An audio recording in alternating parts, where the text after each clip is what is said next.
প্রিয় ছাত্রছাত্রীরা, আশা করি সবাই ভালো আছো। আজ আমরা রাশিবিজ্ঞান চ্যাপ্টারের মধ্যে মধ্যমা বা ইংরেজিতে মিডিয়ান কী জিনিস এবং কি করে বার করতে হয় সেটা জানব। তো আমরা প্রথমে কেন্দ্রীয় প্রবণতা জেনে গেছি। কেন্দ্রীয় প্রবণতার প্রথম যে পরিমাপ ছিল সেটা ছিল যৌগিক গড়, সেটা আমাদের জানা হয়ে গেছে। এবার কেন্দ্রীয় প্রবণতার দ্বিতীয় পরিমাপটা হচ্ছে মধ্যমা। এবার মধ্যমা হলো একটি অবস্থানগত মান। সমজাতীয় কতগুলি অবিন্যস্ত রাশি তথ্যকে মানের ঊর্ধ্বক্রম বা অধক্রম অনুযায়ী সাজালে তাদের মধ্যমান বা দুটি মধ্যমানের গড়ই হলো রাশিতত্ত্বের মধ্যমা। তো মধ্যমা এইরকম ব্যাপারটা হচ্ছে, উদাহরণ দিয়ে বুঝলে ভালো বোঝা যাবে। আমি ধরো তোমাদের কিছু আনগ্রুপড কিছু সংখ্যা লিখছি, 5, 3, 7, 8, 2। তো প্রথমে কটা নাম্বার আছে? 1টা, 2টা, 3টা, 4টা, 5টা, 5টা নাম্বার দিচ্ছি। প্রথমে কাজ হবে এদেরকে ঊর্ধ্বক্রম বা অধক্রম, আমি ঊর্ধ্বক্রমে লিখছি, মানে ক্রমে ক্রমে ঊর্ধ্ব। তাহলে এদেরকে আমি ছোট থেকে বড় হিসেবে লিখছি। তাহলে কত হবে? 2 হবে, 3 হবে, তারপর লক্ষ্য করো 5 আছে, তারপর লক্ষ্য করো 7 আছে, তারপর লক্ষ্য করো 8 আছে, তাই তো? এবার এর মাঝের মান একবারে মধ্যিখানে যে আছে, লক্ষ্য করো এদিকে দুটো বাদে তো এদিকে দুটো বাদে তো, তাহলে একবার মাঝে কে আছে? 5। তাহলে এই যে তথ্যগুলো আমি দিচ্ছি সেই তথ্যের মধ্যমা কত হবে? 5। খুব সহজ ব্যাপার, এটাই হচ্ছে আমাদের এই তথ্যের মধ্যমা। তো একটা জিনিস লক্ষ্য করো, এখানে আমাদের মোট ছিল 5টা মান, কি 5টা, তার মাঝখানে আছে 3 নম্বর স্থানটা। তাহলে এই রকম যদি আমি তোমাদেরকে মোট n সংখ্যক সংখ্যা দিয়ে দিই, টোটাল আমি ধরছি n সংখ্যক সংখ্যা তোমাদেরকে দিয়ে দিলাম, তাহলে মাঝের মানটা কি করে পাবো? ভালো করে লক্ষ্য করো, এখানে 5টা দিচ্ছি বলে 3 নম্বর, তাই তো? তাহলে 5-এর সঙ্গে 1 যোগ করো, দিয়ে 2 দিয়ে ভাগ করো। সেই রকম তাহলে nটার জন্য কত হবে? তাহলে n এর সঙ্গে 1 যোগ করো, দিয়ে 2 দিয়ে ভাগ করো। 5টা, 5-এর সঙ্গে 1 যোগ করলে 6, 6কে 2 দিয়ে ভাগ করলে 3 নম্বর স্থান হচ্ছে মাঝখানের স্থান। তাহলে nটা থাকলে তাহলে n এর সঙ্গে 1 যোগ করে 2 দিয়ে ভাগ করলে সেটাই হচ্ছে আমাদের মাঝের পজিশান, ঠিক আছে? এটাই আমাদের সূত্র। তাহলে আমরা ছোট্ট করে লিখে দিই। তাহলে এখানে বিজোড় সংখ্যা ছিল, তাই তো? তাহলে মনে করি হ্যাঁ, মনে করি মোট পদের সংখ্যা, মানে এখানে যে পদগুলো দেওয়া আছে একটা একটা, মোট পদের সংখ্যা, হ্যাঁ, সমান n। তাহলে আমরা মোট পদ এখানে ধরে নিচ্ছি n সংখ্যক। এবার যদি যদি n অযুগ্ম হয়, অযুগ্ম মানে অড, তাই তো? অড হয়, হ্যাঁ, তাহলে আমরা মধ্যমা কি বললাম এক্ষুনি? মধ্যমা কি হবে? তাহলে n প্লাস 1/2 তম পদ, বা পদের মান লিখে দিলে ভালো হবে। পদের মান মানে 3 নম্বর পদের মান। এখানে 3 নম্বর পদের মানটা 5 ছিল, তাই এইটাই হচ্ছে আমাদের সূত্র। তাহলে n যখন অযুগ্ম হবে বা অড নাম্বার হবে, তাহলে মধ্যমা পাবো কি করে? মধ্যমা হচ্ছে n যতগুলো সংখ্যা থাকবে তার সঙ্গে 1 যোগ করে 2 দিয়ে ভাগ করলে যে পজিশানটা হবে সেই পজিশানের ভ্যালু, তাই তো? এততম পদের মান হয়ে গেল। এবার আমি ধর একটা উদাহরণ দিচ্ছি আবার। ধরো এবার লিখছি 5, 3, 7, 8, 2, 9, 2টা, 4টা, 6টার সংখ্যা আছে, মানে জোড় লিখছি এবার, জোড় সংখ্যক। তাহলে এখন কি করব? আবার সেই ছোট থেকে বড় সাজাবো। তাহলে প্রথমে 2 আসবে, তারপর 3 আসবে, তারপর 5 আসবে, 7 আসবে, 8 আসবে, 9 আসবে। এবার মাঝের সংখ্যা খুঁজে বার করো, এদিকে দুটো বাদ দিতে, এদিকে দুটো বাদ দিতে। তাহলে দেখো মাঝখানে দুটো সংখ্যা পড়ে আছে। একটু আগে ছিল একটা সংখ্যা, এখানে দুটো চলে আসে। যখন মাঝখানে দুটো সংখ্যা থাকবে তখন মধ্যমাটা হবে, তখন মধ্যমা আসবে মাঝে যে দুটো সংখ্যা লেখা আছে সেই দুটো সংখ্যার গড়। তাহলে 7, 5, 12/2, 6, এখানে মধ্যমা হচ্ছে 6, ঠিক আছে? তাহলে এখানে একটা কথা আমরা বলতে পারি, এখানে সূত্রটা যেটা লিখতে চাইছি n, তাহলে আমাদের এখানে কি আছে? যুগ্ম। তাহলে যদি n যুগ্ম হয়, তাহলে n যুগ্ম, যদি n যুগ্ম হয় তখন তাহলে মধ্যমা কি হবে, তাই তো? তখন মধ্যমা আমাদের কি আসবে? মধ্যমা সমান মাঝের দুটো টার্মের কি গড়।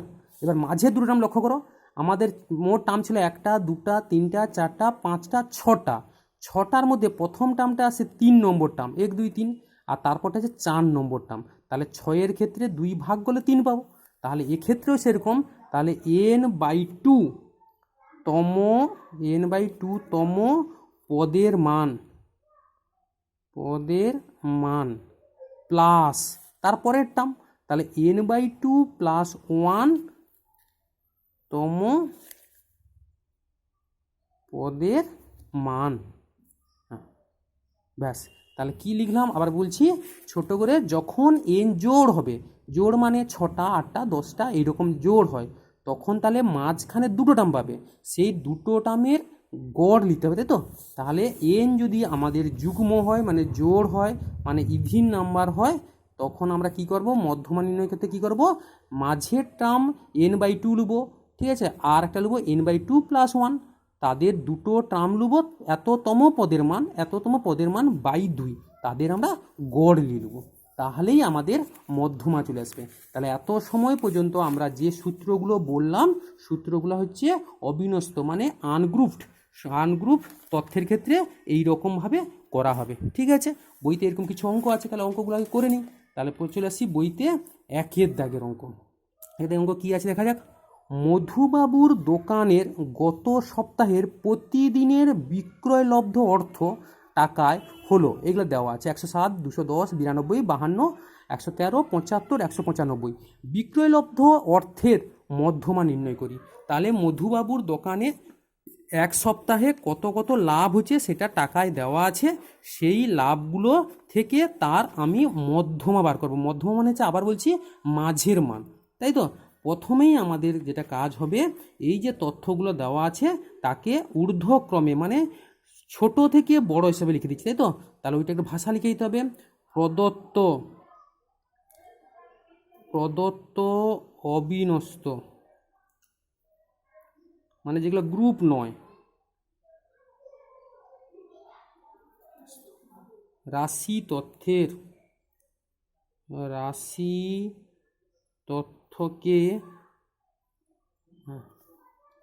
ঊর্ধ্বক্রমে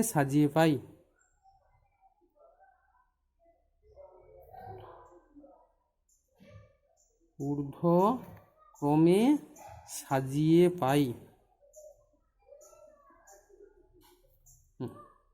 তাহলে যে মানগুলো দেওয়া আছে তাকে ঊর্ধ্বক্রমে লিখব। সব থেকে ছোট 52, তারপরে 75, তারপরে 92, তারপরে 107, 113, 195, 210, ঠিক আছে। 1টা 2টা 3টা 4টা 5টা 6টা 7টা, ঠিক আছে। এখানে লক্ষ্য করো, তাহলে মোট 7টা সংখ্যা আছে। তাহলে এখানে এনের মান কত বললাম, 7। তার মানে এটা কি হবে, অর্থাৎ এনটা কি হলো, অযুগ্ম হলে শুধু মাঝের মানটা হয়, তাই তো। তাহলে এন বেরিয়ে গেছে কত, অযুগ্ম। তাহলে আমাদের নির্ণেয়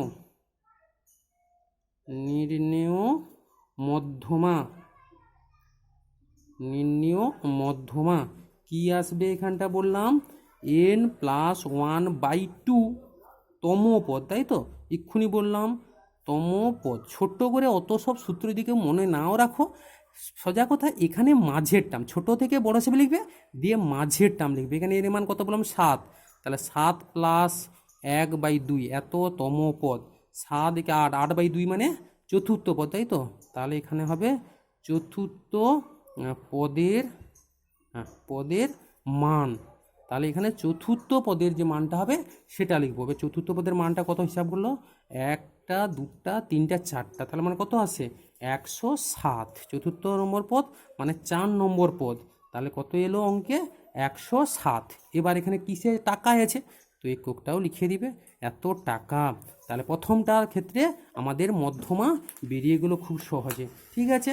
চলে আসছি তারপরে 2-এর দাগের অঙ্ক। তো কি আছে দেখা যাক 2-এর দাগের অঙ্ক। কিছু পশুর বয়স বছরে দেওয়া আছে, এগুলো হলো 6, 10, 5, 4, 9, 11, 20, 18 বয়সের মধ্যমা নির্ণয় করি। তাহলে কিছু সংখ্যক পশুর বয়স দেওয়া আছে। এবার এই যে পশুগুলোর বয়সগুলো দেওয়া আছে তাদের আমাকে বয়সের মধ্যমা বার করতে হবে, তাই তো? সেই একই ভাষা লিখবো, কোনো অসুবিধা নেই। তাহলে প্রদত্ত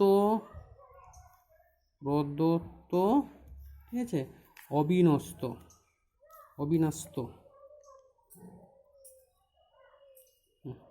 প্রদত্ত অবিন্যস্ত রাশি তথ্যকে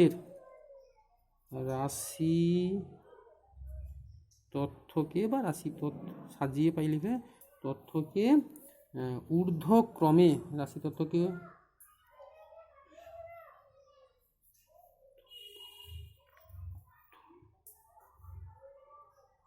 ঊর্ধ্বক্রমে সাজিয়ে পাই। সহজ করে লিখে দিবে, ছোট থেকে বড় হিসাবে লিখে পাই, ব্যাস, কোনো প্রবলেম নেই, মোট লিখলেই হবে, কোনো অসুবিধা নেই। প্রদত্ত অবিন্যস্ত রাশিতত্ত্বকে ঊর্ধ্বক্রমে সাজিয়ে পাই। হ্যাঁ, তাহলে কি আসবে এখানটায়? ছোট থেকে বড় হিসাবে লিখবো, তাই তো? তাহলে প্রথমে ছোট আছে 4, তারপরে 5, তারপর 6, তারপর 9, তারপর 10, 11, 18, 20, 1টা 2টা 3টা 4টা 5টা 6টা 7টা 8টা। লক্ষ্য করো এখানে মোট আছে 8টা, তাই তো? তাহলে এখানে আমার এন্ড আছে মোট সংখ্যা, তাহলে এখানে 8, এনের মান 8, তার মানে অর্থাৎ যুগ্ম, ঠিক আছে? তাহলে এনটা হয়ে গেল যুগ্ম। এবার যুগ্মের ক্ষেত্রে আমাদের মধ্যমা কী হবে, তাই তো?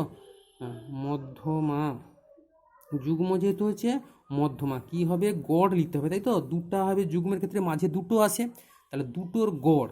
তাহলে একটা লিখতে হবে কি n/2 তম পদের মান, প্লাস আর একটা কী হবে তার পরেরটা, তাহলে n/2 + 1 তম,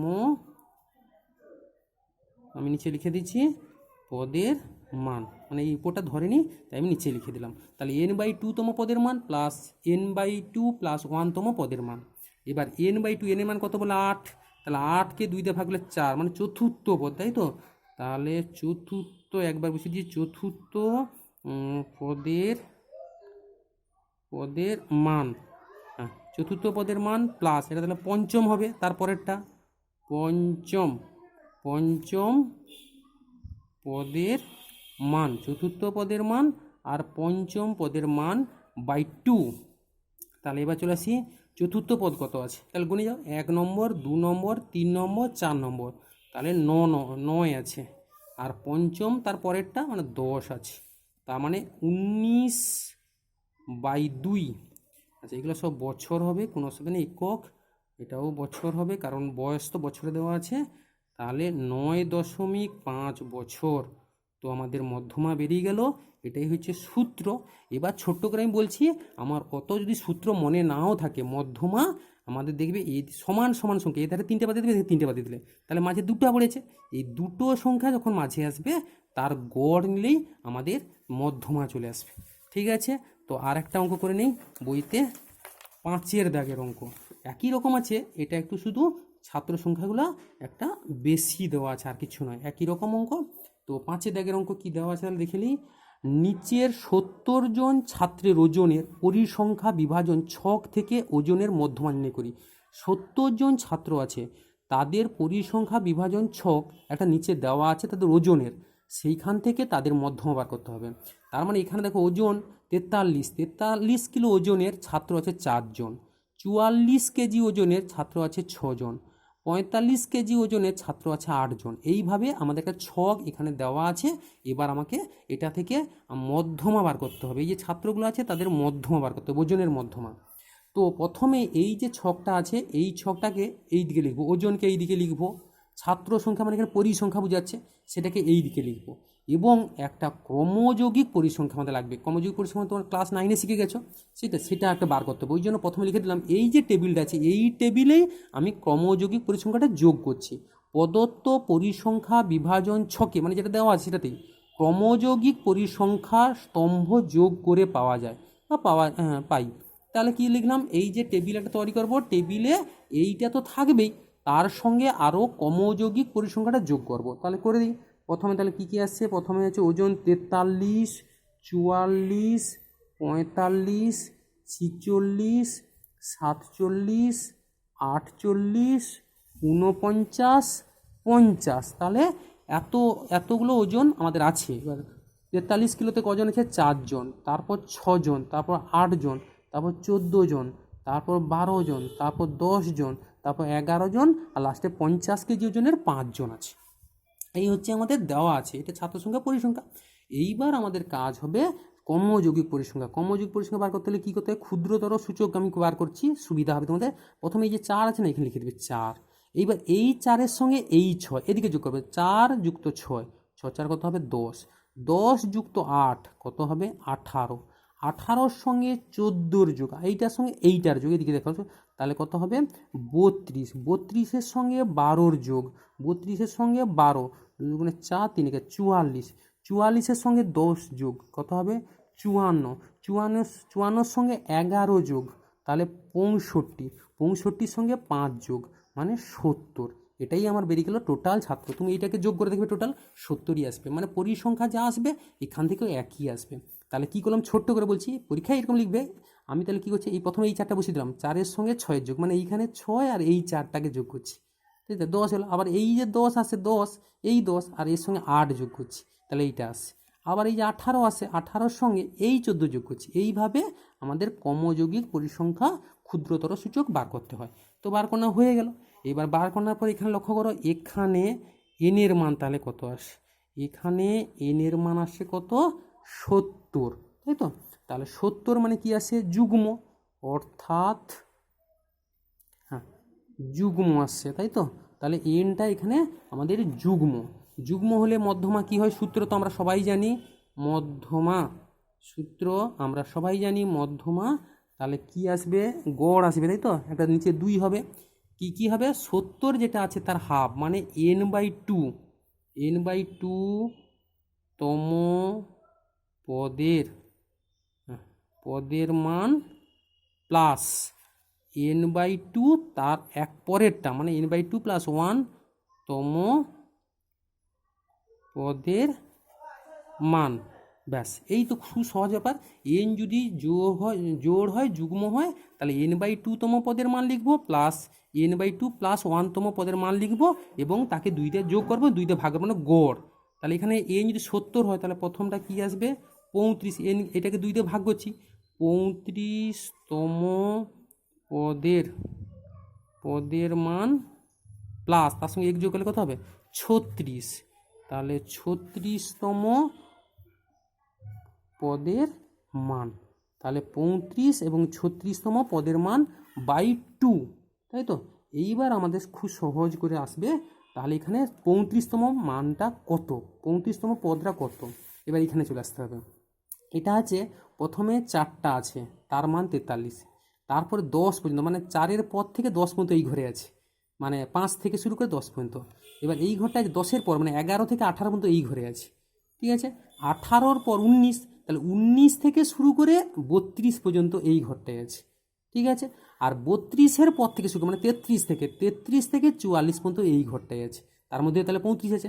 তাহলে কি বললাম, এই যে ঘরটা আমি লিখলাম, এই ঘরটা, এই যে লাইনটা লিখলাম, এই লাইনটাতে আমার শুরু হবে 33 থেকে, শেষ হবে গিয়ে 44 পর্যন্ত। এইটা হচ্ছে এই ঘরের, মানে যত সংখ্যা দেখবো এইভাবে। তাহলে 35তমটা তাহলে এর মধ্যে পড়ছে 33-এর থেকে শুরু 44-এর শেষ, তার মানে সেইখানে চলে যাও, সেই ঘরের ওজন কত আছে, ঠিক আছে। 35তম পদের মান, 35তম পদটা কত, তাহলে এখানটা 47, তাই তো। তাহলে 47 প্লাস 36তম, তো এখানে 44 পর্যন্ত সবগুলো টার্ম তো আছে, তাহলে 47 36তম পদটাও 47/2, তাহলে দুটো 47 আমরা যোগ করার পর 2 দিয়ে ভাগ হলে কী হবে 47ই আসবে। এবার এককটা কী আছে, কিগ্রা, মানে আমাদের ওজন দেওয়া আছে, তাহলে এত কিগ্রাম। তাহলে এবার উত্তরটা লিখে দেবো, যেহেতু একটু বড়ো অঙ্ক, এটা উত্তর লেখা উচিত 70 জন ছাত্রের 70 জন ছাত্রের ওজনের